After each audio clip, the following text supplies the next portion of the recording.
Breaking news, প্রধানমন্ত্রী শেখ হাসিনা দেশ ছেড়ে পালিয়েছেন, নতুন ঘোষণা দিলেন সেনাপ্রধান। বিস্তারিত আলোচনা করা হয়েছে ভিডিওতে, আপনারা দেখতে থাকুন। বৈষম্য বিরোধী ছাত্র আন্দোলনের কেন্দ্রস্থলে পরিণত হয়েছে কেন্দ্রীয় শহীদ মিনার। শিক্ষার্থী অভিভাবকদের বিক্ষোভ মিছিলগুলো একে একে জমায়েত হয় সেখানে। সরকারের পদত্যাগের এক দফা দাবিতে আগামীকাল থেকে অসহযোগ আন্দোলনের ডাক দিয়েছে বৈষম্য বিরোধী ছাত্র আন্দোলন। চলমান ছাত্র আন্দোলনের মধ্যে আগামীকাল রাজধানী ঢাকার সব ওয়ার্ডে জমায়েত এবং দেশের সব জেলা ও মহানগরীতে জমায়েত কর্মসূচির ঘোষণা করেছে আওয়ামী লীগ। দল, মত, জাতি, ধর্ম, বর্ণ নির্বিশেষে সবাই মিলে এক দফা আন্দোলনে ঝাঁপিয়ে পড়া। আজকের এই শিক্ষার্থীদের আন্দোলন কি এখন আন্দোলন আছে? এখন সমগ্র মানুষের আন্দোলনে রূপান্তরিত হয়েছে।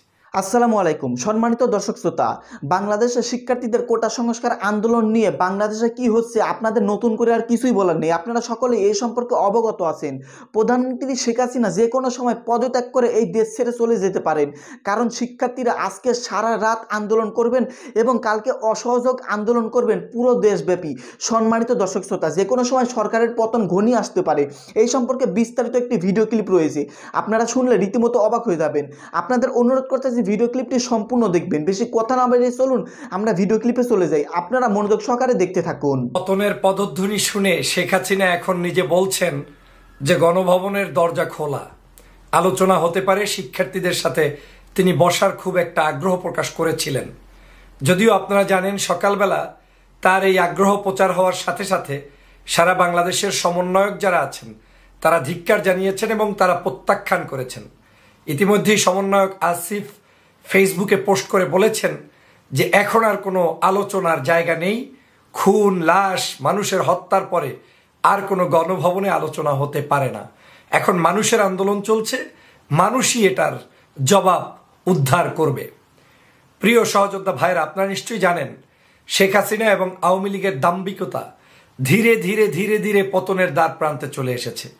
তারা যেই দাম্ভিকতা দেখিয়ে শিক্ষার্থীদের সাথে চরমভাবে অনৈতিক কাজ করেছিলেন, তাদের উপরে জুলুম করেছিলেন, আজকে তারাই তাদের দাম্ভিকতাকে চরমভাবে অপমানিত হয়ে একেবারে নির্বিকার হয়ে গিয়েছেন। এখন তারা স্তব্ধ হয়ে গিয়েছেন, কি বলছেন কি বলছেন না, সকালে কি বলছেন বিকালে কি বলছেন না, সেটা তো এখন আর তাদের মাথায় নেই। তারা বলছেন গণভবনের দরজা এখন খোলা আছে। হ্যাঁ, গণভবনের দরজা একটা অবশ্যই খোলা থাকা দরকার, কারণ না হয় আপনি পালাবেন কিভাবে? আপনি বাংলাদেশ থেকে যদি ছাত্রদের এই আন্দোলনের মুখে, জনতার আন্দোলনের মুখে দেশ থেকে ত্যাগ হতে চান, পালিয়ে যেতে চান, একটা না একটা দরজা আপনার খোলা থাকতেই হবে। তবে আলোচনার দরজা আর এখন খোলা নেই। এটা হলফ করে বলতে পারি, বাংলাদেশের কোনো শিক্ষার্থীরা এই পর্যায়ে এসে তাদের মানুষ হত্যার পরে আপনার সাথে আলোচনায় বসবে, রক্তপিপাসুর কথা শুনবে, সে সুযোগ আর সম্ভবত না, কোনো অবস্থায় সম্ভব না। বাংলাদেশের জনগণ সেটা হতে দিবে না। আজকের এই শিক্ষার্থীদের আন্দোলন কি এখন আন্দোলন আছে? এখন সমগ্র মানুষের আন্দোলনে রূপান্তরিত হয়েছে। যে কোনো প্রান্ত থেকে আজকের মানুষ আসছে। আপনারা নিশ্চয়ই জানেন এই আন্দোলনকে কেন্দ্র করে গত এক সপ্তাহ আগেও বাংলাদেশকে কি করেছিল এই আওয়ামী লীগ। সমগ্র জায়গায় রক্তের লেলিখিলায় মেতে উঠেছিল। পত্রিকা বলছে 266 জন মানুষের মৃত্যু, আর জনগণ বলছে হাজার হাজার, হতে পারে 1000, হতে পারে 2000, হতে পারে তারও অধিক। এটা একমাত্র শেখ হাসিনা আর আল্লাহ ছাড়া কেউ জানে না। এত বড় একটি মানুষের উপরে অত্যাচারের পরে, গণহত্যার পরেও ক্ষমতায় থাকার স্বপ্ন কিভাবে দেখেন? কিভাবে এখনো লাজ লজ্জাহীনভাবে আপনি বলেন যে তোমাদের সাথে গণভবন খোলা, আসো আলোচনা করি? শেখ হাসিনার সাথে কোনোদিন কেউ আলোচনা করে কোনো কিছু পেয়েছেন? শেখ হাসিনার আলোচনার মধ্য দিয়ে বাংলাদেশের মানুষের কল্যাণে কোনো কিছু কখনো অর্জন হয়েছে? শেখ হাসিনা সরাসরি নিজেই নিতান্ত একজন প্রতারক। তিনি মানুষের সাথে প্রতারণা করেন এবং এটা বংশসূত্রে পাওয়া এই প্রতারণা তার। সেই প্রতারক এখন ডাকছে যে গণভবনের দরজা খোলা, আসো তোমাদের সাথে আলোচনা করব। আমি চরমভাবে এনজয় করেছি বক্তব্যটি। কেন? এখন অভিভাবক সহ ডেকেছেন, যদি প্রয়োজন হয় তোমাদের বাবা মাকে নিয়েও আসো। সাধারণ শিক্ষার্থীরা ওনার মুখের উপরে এটাকে ধূপ করে মেরে দিয়েছে, বলেছে আমরা আসব না, আমরা তোমার কথা শুনবো না, যা হবে রাজপথেই হবে, আদায় যা করব রাস্তায় থেকেই করব। সাধারণ মানুষ একটি জিনিস বুঝবেন, এখন রাস্তায় আর আমাদের কি আদায়ের বাকি আছে? কি আদায় করতে চায়? শিক্ষার্থীরা কোটা নিয়ে আর আন্দোলন করছে না, শিক্ষার্থীরা তাদের হারানো ভাইদের রক্তের বদলা নেওয়ার জন্য রাজপথে নেমেছে। এই রক্তের বদলা কখনো আপোষ করে হয় না। এই রক্তের বদলায় এক পার্টি জিতবে, এক পার্টি হারবে। এটাই হচ্ছে রক্ত দেওয়ার নিয়ম। রক্ত যখন দিয়েছে, রক্ত যখন চলে গিয়েছে, এখন আর পরাস্ত হওয়ার কোনো রাস্তা নেই। এখন হাসিনাকে পরাস্ত হতে হবে, জনগণ জয়ী হবে। এটাই হচ্ছে রক্তের নিয়ম। অতএব শিক্ষার্থীরা সঠিক সময়ে সঠিক আন্দোলনটার ভিতরেই তারা কিন্তু আছেন এবং তারা চেষ্টা চালিয়ে যাচ্ছেন। দেখেন, আওয়ামী লীগের তাদের এমপি মন্ত্রীদের কথাবার্তা সব এখন যেন চেঞ্জ হয়ে গিয়েছে। মনে হচ্ছে যেন জান্নাতের কোনো একটা কর্নার থেকে বের হয়েছে। আর 3 দিন আগেও যারা, 3 দিন কি মাত্র 2 দিন আগেও যে দাম্ভিকতা দেখিয়েছে, যে বাংলাদেশের এই আন্দোলন সংগ্রামের মধ্যে একটি তৃতীয় পক্ষ ঢুকে গিয়ে এই হত্যা করেছে, পুলিশ কোনো গুলি করে নাই, সব গুলি করেছে জামাত শিবির, ভিতরে অন্য কোনো দল ঢুকেছে, বিএনপি, এই সেই, এসব গল্প এখন আর জনগণ বিশ্বাস করে না। দেশ বিদেশে এখন আর কেউ বিশ্বাস করে না। পৃথিবীর সমগ্র মানুষ আজকে তাদের বিরুদ্ধে চলে গিয়েছে। আজকের দেশের মানুষ তাদের বিরুদ্ধে চলে গিয়েছে এবং সমগ্র দেশি বিদেশি সমগ্র জায়গা থেকে সবাই আজকে তাদের বিরুদ্ধে চলে গিয়েছে। অতএব আজকের আমাদের সবাইকে যেটা করতে হবে সেটা হচ্ছে আমাদের এই ফ্যাসিবাদের বিরুদ্ধে জাগ্রত হতে হবে। আমাদের সবাইকে যেটা করতে হবে সেটা হচ্ছে এই অন্যায়ের বিরুদ্ধে আমাদের লড়ে যেতে হবে। আজকের এই মুহূর্তে আমি যখন কথা বলছি, আজকেও বাংলাদেশে ওরা গুলি চালিয়েছে, আমার ভাইদেরকে কোনো কোনো জায়গায় শহীদ করেছে, কুমিল্লায় ভয়ানক পরিস্থিতি করেছে।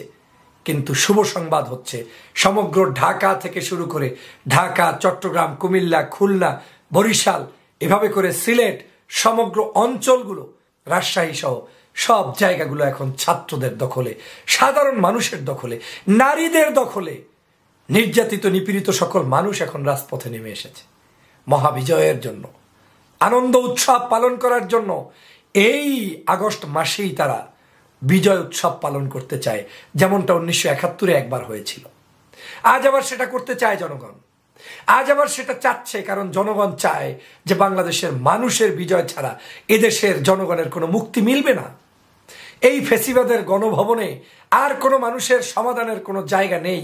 এই গণভবনে এখন আর কোনো মানুষের চর্চা হয় না। এখানে কিছু সন্ত্রাস, চাঁদাবাজ, দালাল, টেন্ডারবাজদের আলোচনা হয়। এখানে কোনো ভালো মানুষের আর কোনো পর্যালোচনা হয় না। কত হাজার, কত লক্ষ আওয়ামী লীগ, চিনে রাখুন ওদেরকে, কোথায় আছে, কারা কারা ভোল পাল্টাচ্ছে, কারা কারা রাজপথে আমার ভাইদের উপরে গুলি চালাচ্ছে, এখনো দাম্ভিকতা দেখাচ্ছে। আপনাদের চিনে রাখা উচিত। আমি মনে করি সারা বাংলাদেশের মানুষ ওদেরকে চিনে রাখবেন। এখন এই আন্দোলনটি দলমত নির্বিশেষে সকলের আন্দোলনে রূপান্তরিত হয়েছে। এই আন্দোলনের ভিতরে ওয়াসওয়াসা দিয়ে কোনো ফায়দা হবে না। শেখ হাসিনার পতন সন্নিকটে, মানে কত দ্রুত সময়ের মধ্যে হবে সেটা আপনারা বুঝতেও পারবেন না। এই মুহূর্তে ঢাকা শহরে লক্ষ লক্ষ লোক, এই মুহূর্তে চট্টগ্রামে লক্ষ লক্ষ লোক, এই মানুষগুলো সব শেখ হাসিনার পতনের জন্য নেমেছে। কেউ দেশকে কোনো অবস্থায় আর শেখ হাসিনার অধীনে রাখার জন্য নামে নাই। বাংলাদেশের সেনাবাহিনীকে অনুরোধ করব, জনতার পক্ষে না দাঁড়ালে হারিয়ে যেতে হবে। জনতার পক্ষে দাঁড়ান। আপনারা আপনাদেরকে পুলিশের মতো বানাবেন না, আপনারা আপনাদেরকে অন্য বাহিনীর মতো বানাবেন না। দেশপ্রেমিক নাগরিকদের সাথে যদি নামতে পারেন নামুন, না হয় আপনাদেরকে কিন্তু বাংলার জনগণ সময়োচিত সঠিক শিক্ষা দিবে। আমাদের সেনাবাহিনীর সম্মান নষ্ট করতে দিবেন না।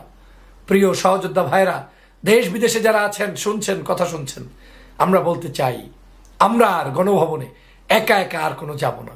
আমরা এখন গণভবনে যাব গণমানুষকে নিয়ে। ওই গণভবনের সুইমিং পুল, ওই গণভবনের জিম করার জায়গা, ওই গণভবনের মধ্যে আনন্দ উল্লাসের বাগানগুলো আমাদের এই বাংলাদেশের বিজয় উল্লাসে উন্নীত হওয়া মানুষরা গিয়ে উপভোগ করবে। শহীদের জন্য দোয়া করতে হবে। যেই সকল ভাইয়েরা শহীদ হয়ে আজকের আন্দোলনকে এই পর্যায়ে নিয়ে এসেছেন, তাদের রুহের মাগফিরাত কামনা করবেন। তাদের শহীদি তামান্না আমাদেরকে জাগ্রত করুক এবং আল্লাহ পাক তাদেরকে শহীদি মর্যাদা দান করুক। তার পরিবারের প্রতি খেয়াল রাখতে হবে। আন্দোলনরত প্রত্যেকটি ভাই বোনের প্রতি আমাদের আপন ভাইয়ের মতো রক্ত দিয়ে পাশে থাকতে হবে, সহযোগিতা করে পাশে থাকতে হবে, ঐক্যবদ্ধ হতে হবে। সবাইকে, নায়ক নায়িকা, গায়ক গায়িকা, শিল্পী, সুধী, ছাত্র সমাজ, শিক্ষক, আজকে যারাই আছে বাংলাদেশের, হিন্দু, মুসলিম, বৌদ্ধ, খ্রিস্টান, দেশপ্রেমে উদ্বুদ্ধ হয়ে সবাইকে একত্রিত হতে হবে। তাহলেই বিজয় আমাদের সামনেই চলে আসবে ইনশাআল্লাহ। সম্মানিত দর্শক শ্রোতা, আপনারা বিস্তারিত ভিডিওতে দেখতে পারলেন বর্তমান দেশের অবস্থা কি, বর্তমান দেশের প্রধানমন্ত্রীর অবস্থা কি এবং শিক্ষার্থীরা কি বলতেছেন এই দেশের জনগণকে নিয়ে, এই দেশের সরকারকে নিয়ে। যে কোনো সময় সরকারের পতন চলে আসতে পারে, কারণ শিক্ষার্থীরা আজকে সারা রাত সারাদিন আন্দোলন করেছে, কালকে অসহযোগ আন্দোলন করবে। যাই হোক, এই সম্পর্কে আপনাদের মতামত কি? আপনাদের গুরুত্বপূর্ণ মতামত ভিডিওর কমেন্ট বক্সে এখনই ঝটপট জানিয়ে দিবেন। ধন্যবাদ আজকের এই ভিডিওর সঙ্গে থাকার জন্য।